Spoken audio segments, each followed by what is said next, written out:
Hello दोस्तों, आज हम बात करेंगे भगवत गीता का अध्याय 3 कर्म योग, कर्तव्य का मर्म और अनासक्ति का विज्ञान।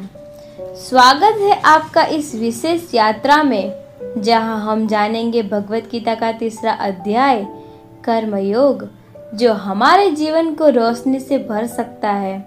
ये केवल एक उपदेश नहीं है, ये एक ऐसी सीख है जो अगर समझ आ जाए तो जीवन की दिशा ही बदल जाती है।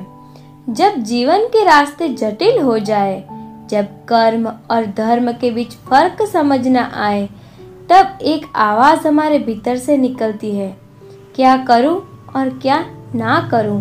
और तभी भगवान श्री कृष्ण का ये संदेश हमें रास्ता दिखाता है, कर्म करो लेकिन फल की चिंता मत करो। भगवत गीता के इस गहरे सफर में हम आगे बढ़ते हैं। पिछले अध्याय में हमने आत्मा की अमरता और स्थिर बुद्धि के महत्व को समझा, लेकिन मेरे मन में एक नया प्रश्न उभर रहा है, जिसने न जाने फिर से मुझे उलझन में डाल दिया है।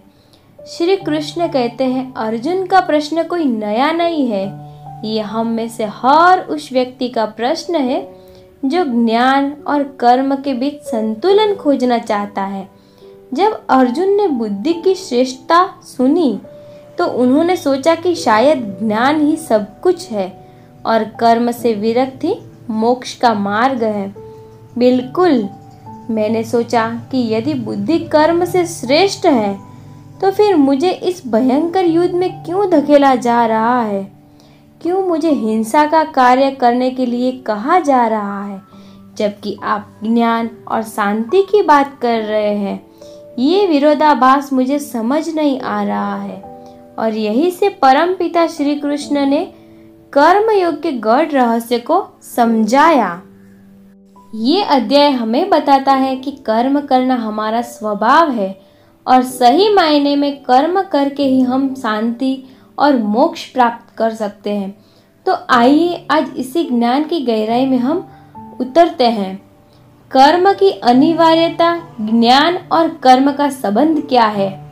अर्जुन कहते हैं, हे कृष्ण, यदि आप बुद्धि को कर्म से श्रेष्ठ मानते हैं तो फिर मुझे इस भयानक युद्ध में क्यों धकेल रहे हो? आप मुझे ऐसे घोर कर्म करने के लिए क्यों प्रेरित कर रहे हो? मुझे ऐसा एक मार्ग बताए जिससे मुझे निश्चय ही परम कल्याण प्राप्त हो। हे अर्जुन, इस संसार में 2 मार्ग है, ज्ञान योग और कर्म योग, लेकिन सभी के लिए ज्ञान मार्ग सरल नहीं, कर्म ही श्रेष्ठ है।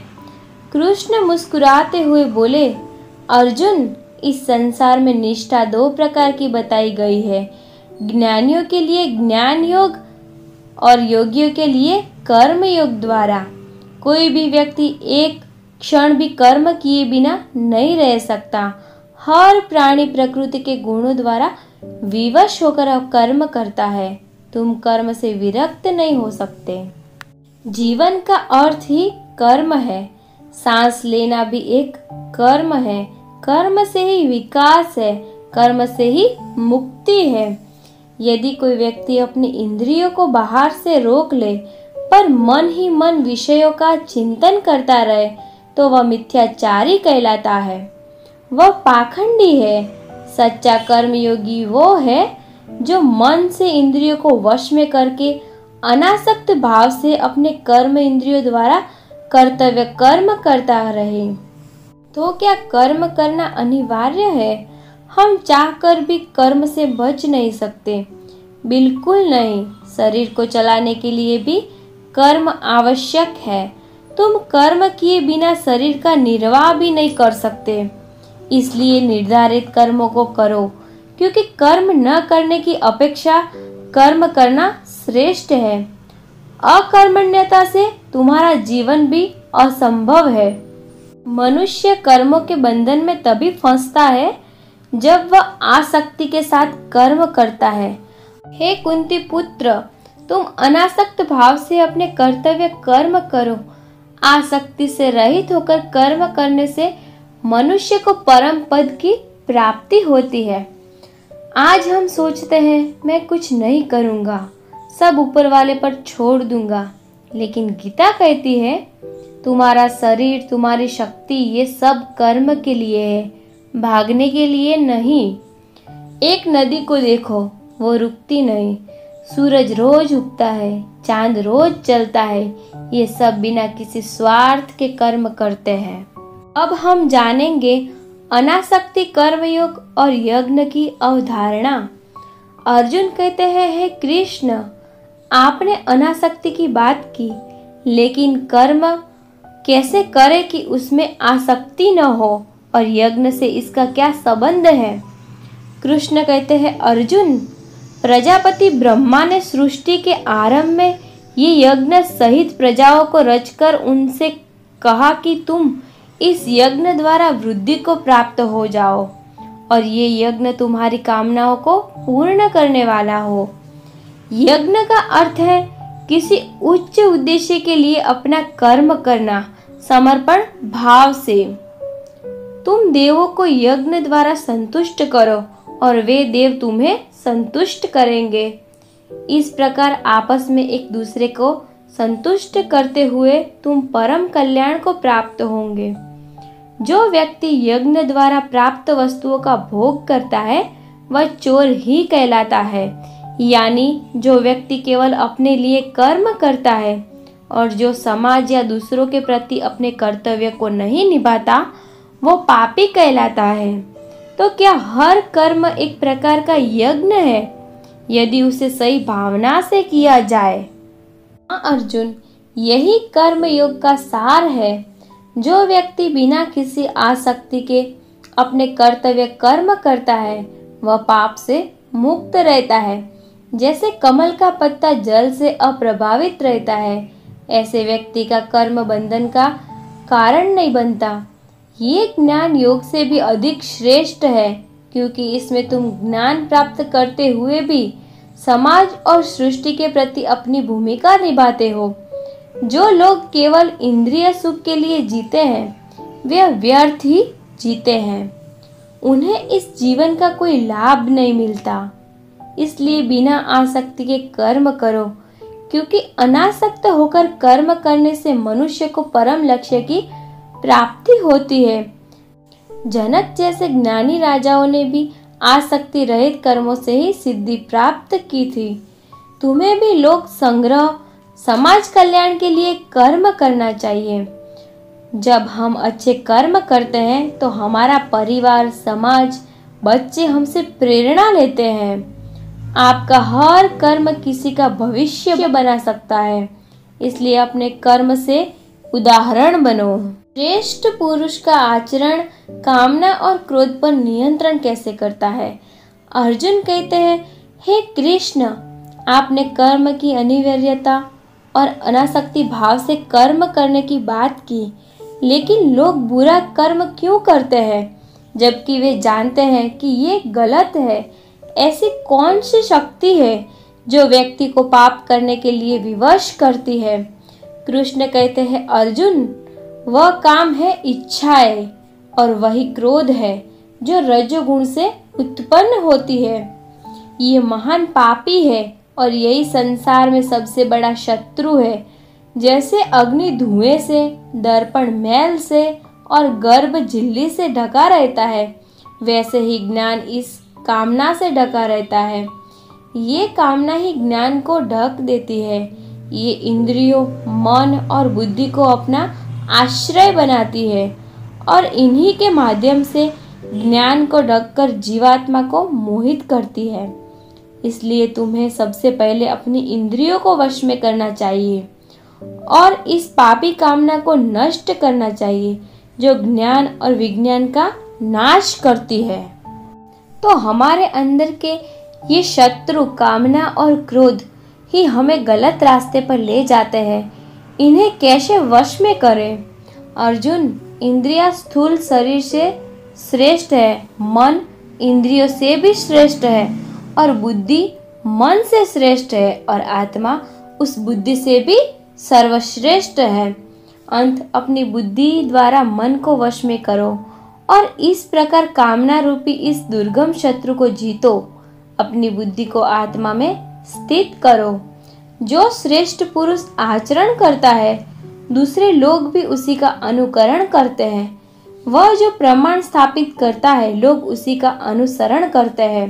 तुम्हें भी लोगों के कल्याण के लिए कर्म करना चाहिए। अज्ञानी लोग कर्म फल से आसक्त होकर कर्म करते हैं, लेकिन ज्ञानी पुरुष लोक संग्रह की इच्छा से अनासक्त होकर कर्म करे, उन्हें कर्म से विचलित न करे। आगे हम देखेंगे स्वधर्म का पालन और निष्काम कर्म कैसे करते हैं। अर्जुन कहते हैं, हे कृष्ण, आपके इन वचनों ने मुझे कर्म के वास्तविक मर्म को समझा दिया।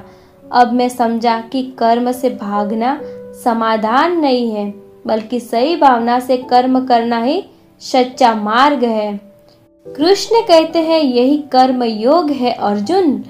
अपना स्वधर्म अपने स्वभाव और योग्यता के अनुसार निर्धारित कर्तव्य भले ही गुणों से रहित हो, पराय धर्म से श्रेष्ठ है, जो भली भांति अनुष्ठित किया गया हो। स्वधर्म में मृत्यु भी कल्याणकारी है, पराया धर्म भयप्रद होता है। इसलिए तुम्हें अपने स्वभाव के अनुसार, अपनी योग्यता के अनुसार और अपनी स्थिति के अनुसार कर्म करना चाहिए। फल की इच्छा के बिना आसक्ति से रहित होकर यही निष्काम कर्म योग है।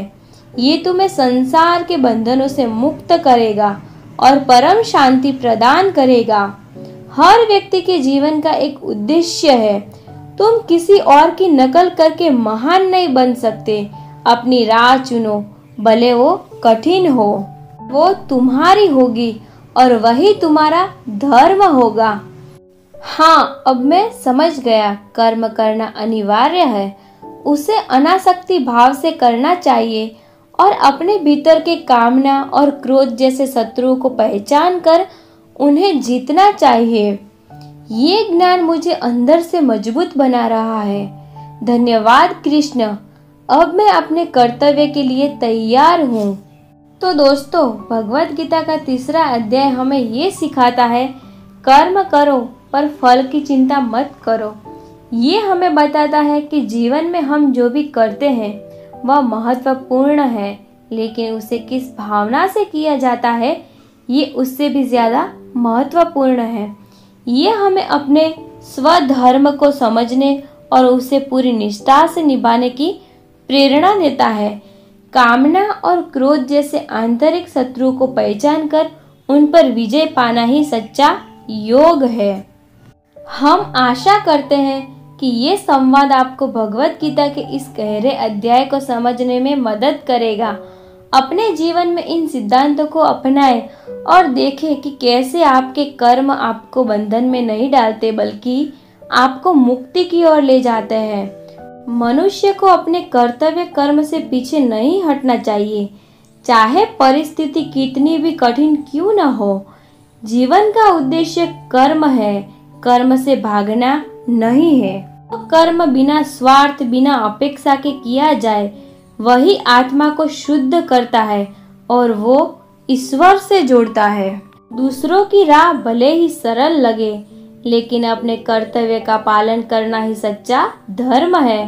पर धर्म में सफलता भी असुरक्षित है, जबकि स्वधर्म में संघर्ष भी पवित्र है। इसलिए युद्ध भूमि पर नहीं, अपने भीतर होता है। मन, इंद्रिया, इच्छाएं और अहंकार के विरुद्ध जो उन्हें जीत ले वही सच्चा योद्धा है। ये तो बस शुरुआत है, गीता में ज्ञान का अथाह सागर है। अगर आपको ये वीडियो पसंद आया हो तो इसे लाइक करें, अपने दोस्तों और परिवार के साथ शेयर करें और हमारे चैनल को सब्सक्राइब करना ना भूलें। अगले वीडियो में हम बात करेंगे अध्याय 4। तब तक के लिए अपना ध्यान रखें और अपने कर्तव्य का पालन करें। जय श्री कृष्ण मित्रों, धन्यवाद।